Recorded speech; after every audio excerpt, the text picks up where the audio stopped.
Greetings, family, friends, and subscribers.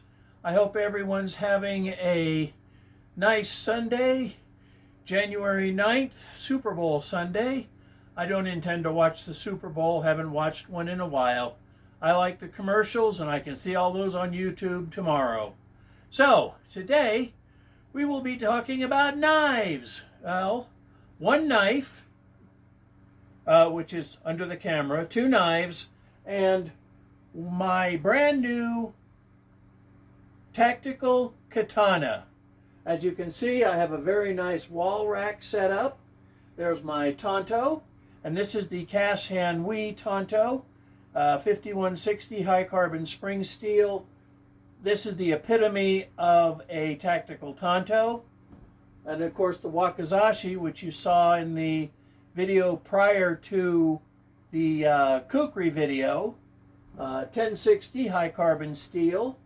And this is the katana. I had to get the katana. I had to have the full set. So we will be discussing the katana, two new knives, and some old favorites.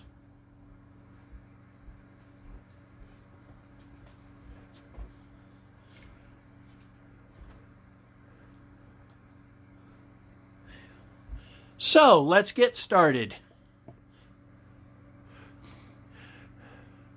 We will start with the katana. It's made by a company called Handmade Swords. It is 1065 high carbon steel with a 12 to 14% manganese alloy added, which supposedly will make the blade tougher. I have looked up things, and it isn't a bad thing. Let's put it this way. Only time will tell. Overall length with saya, 39.25 inches. Blade length,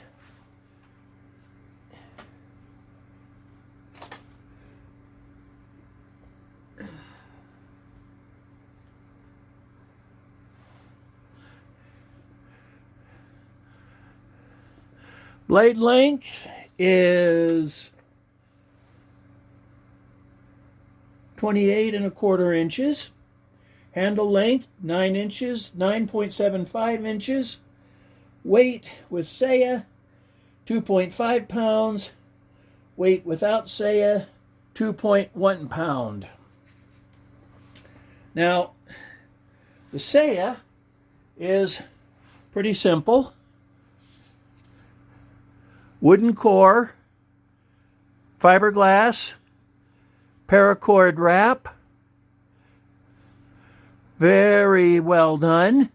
Now, it was a little loose, so I have applied some Gorilla Glue gel, super glue, just to hold it all in place. There's the saya.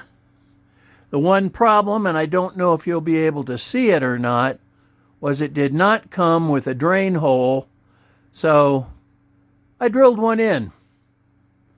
Needs a drain hole. Now, the sword itself is a beauty. There's your habaki. There's your bohai or fuller. There's the traditional style tip. There's your tetsuba, or quote, guard.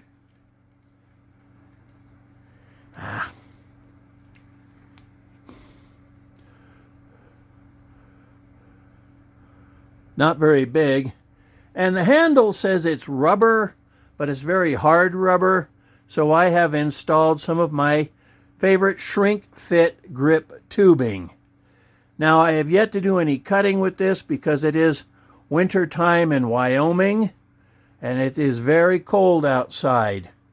So eventually I will do a cutting video. So that is the katana. So I now have the full set of tactical Tonto, Wakizashi, and katana. Next is from Cold Steel, the Warcraft Tonto Extra Large with a Secure X sheath, which mine is actually not bad. I have replaced the belt loop. There's one of my favorite tech locks, which allows me to put the knife onto my belt without having to undo my belt. And it's on a pivot. Very nice when I'm sitting down. So, here is the blade. The blade is 12 inches long, made out of 4034 stainless steel. And the interesting thing about that is a magnet sticks to it. Yeah, so I don't know what's going on. The handle is Cold Steel's Grivery, which is very hard. So again, 2 layers of the shrink fit grip tubing. As you can see, full tang. And I will take this out when the weather warms up, because I think this would make a very nice little machete. Now, a lot of people don't like the Secure X sheath because they think it dulls the blade. Yes, you just have to be careful how you put the blade into the scabbard, into the sheath. And next, a Grail knife. This is a knife I have wanted for a very, very long time. Ever since I saw it come out in 1981, I believe. This is a Cold Steel. There's the Secure X sheath. Used to come with a leather sheath, so I will be making a leather sheath. But for now, I have made an adapter, put on a swiveling piece with one of my molly locks. So this came out in 1981. This is the Cold Steel Magnum Tanto. And I have wanted one for a very long time. And you can see that it has the Americanized Tanto point.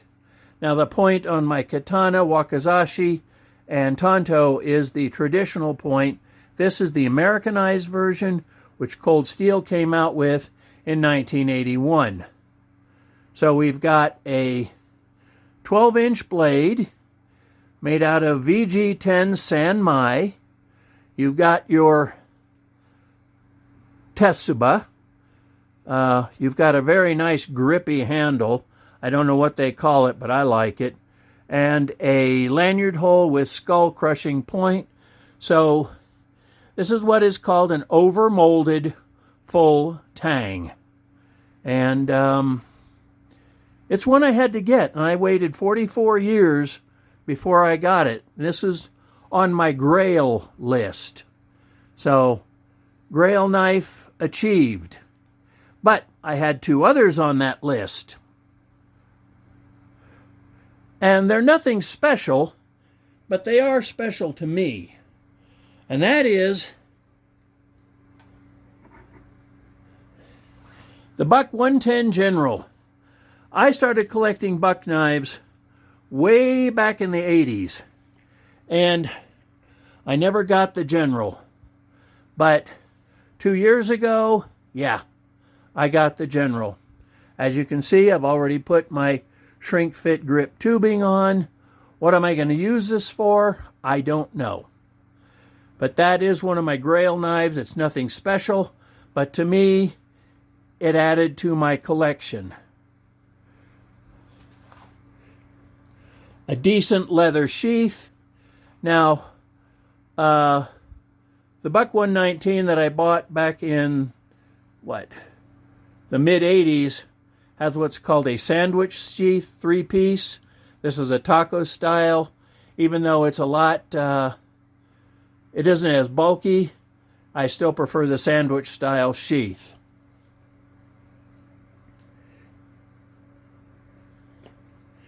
And last, but not least, and I know I might get some interesting comments, is the Buck 124 Frontiersman.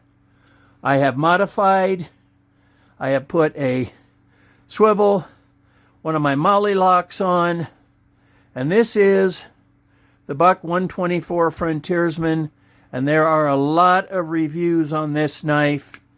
Now, I'm not going to get into detail, but here's mine. It is the most expensive knife I own. It actually cost more than my Wakizashi and my Tonto. 420 high carbon steel blade, aluminum guard, aluminum pins, black micarta, aluminum butt cap, and full tang.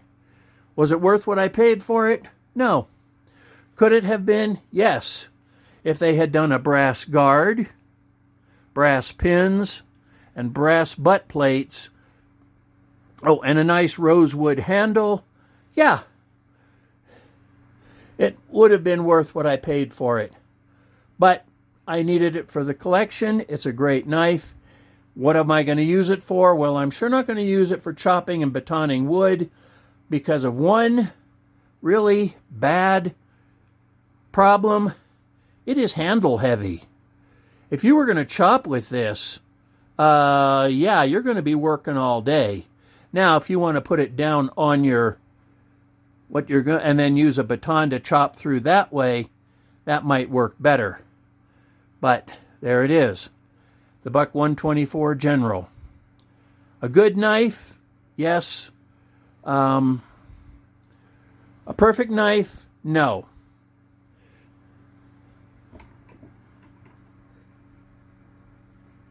As you can see, there is my knife wall and my nice display stand. So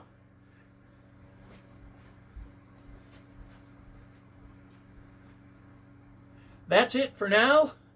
Hope everyone gets through February as well as they can. It's definitely going to be a strange year this year. So I'm James. Keep your eyes on the horizon. Keep your eyes on the horizon, your nose to the wind, and your ear to the ground, because it's getting strange out there. We'll see you in the next video.